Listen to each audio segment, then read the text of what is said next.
Iwayan Sutresnayasa alias Kacong Benot punya cara tersendiri menyambut kemenangan Bali United sebagai juara Liga 1 2021-2022.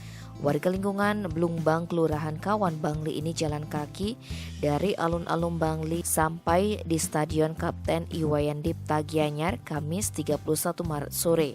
Untuk membayar nasar atau juara yang diraih Bali United, Kacong mulai jalan kaki dari alun-alun Bangli sekitar pukul 16.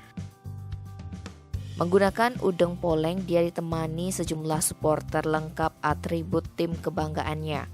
Namun tidak semua supporter ikut jalan kaki, mereka hanya memberi semangat sekaligus membantu agar kaul Kacong berjalan lancar.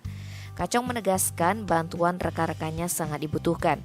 Salah satunya untuk membantu agar lalu lintas tetap lancar, mengingat aksinya itu bisa mengakibatkan arus lalu lintas terganggu. Kaul ini merupakan kali kedua bagi pria berusia 46 tahun itu. Dia pernah melakukan hal yang sama pada Liga 1 2019, yakni jalan kaki dari Bangli sampai di Stadion Dipta. Momennya juga sama karena Bali United juara kala itu. Tidak menutup kemungkinan Liga musim depan akan dilakukan hal serupa apabila Bali United kembali juara.